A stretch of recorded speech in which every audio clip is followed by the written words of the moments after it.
Chers compatriotes, après plusieurs années de silence et de retenue qu'imposait mon statut d'homme d'État, je me sens dans l'obligation de briser ces devoirs, car le salut de notre peuple en dépend.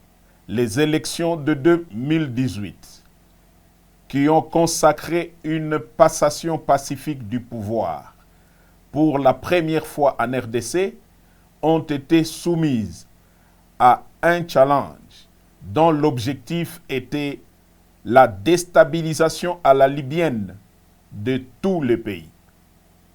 Devant ces plans machiavéliques, forgés dans le sombre salon de les ennemis de la RDC, une paix des braves s'érigeait devant nous comme la seule solution salutaire pour épargner le pays de l'hécatombe planifiée. Cette paix des braves s'est matérialisée par un accord dont la majorité des acteurs sont encore vivants, à l'exception des généraux disparus Delphin Kayimbi et Tim Mukonto.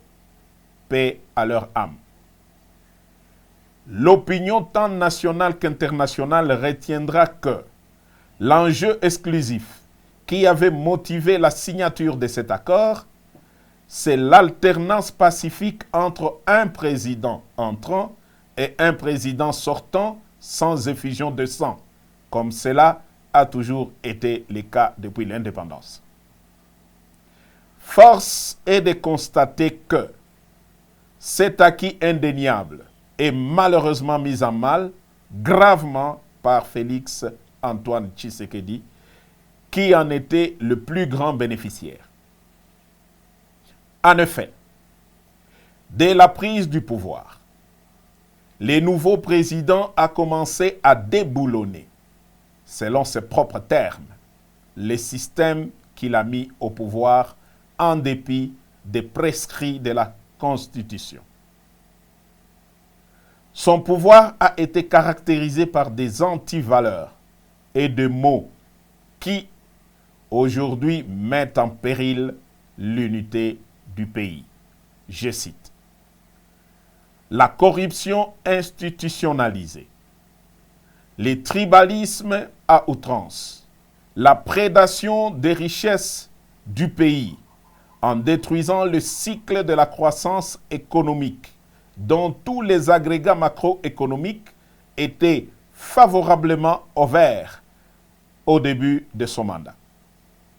L'instrumentalisation et la tribalisation de la justice, les assassinats politiques, ainsi que le crime d'État dans le Katanga et dans l'Est de la République. La paralysation et la caporalisation du Parlement, symbole de la démocratie. L'affaiblissement de l'armée et du système de défense par les tribalismes et les traitements à la tête du client. La gouvernance par défi, en muselant la presse et en violation de tout le droit de l'homme auquel le pays avait souscrit par une ratification solennelle des traités internationaux en la matière. Pour preuve, l'arrogance et menaces publiques dans les discours au Kasaï et à l'étranger à l'encontre des opposants politiques. La mort de l'opposant Chérubin Okende est tout sauf un hasard. Le non-respect des accords nationaux, régionaux et j'en passe.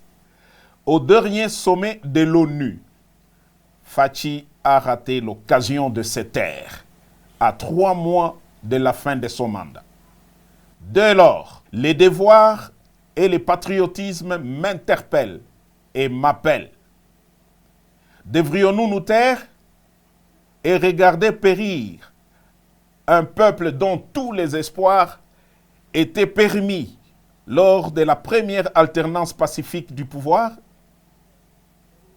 Tshisekedi a perdu toute légitimité en reniant l'accord qui lui a permis d'accéder au pouvoir. Il est aujourd'hui comme un inconscient qui joue avec le feu dans une poudrière.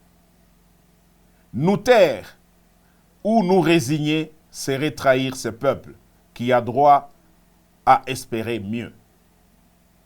L'armée et la police, ainsi que toutes les forces de défense du pays, ne sont plus liées au devoir d'obéir dès lors que le commandant suprême est devenu lui-même un danger par son immaturité, son incompétence notoire, son népotisme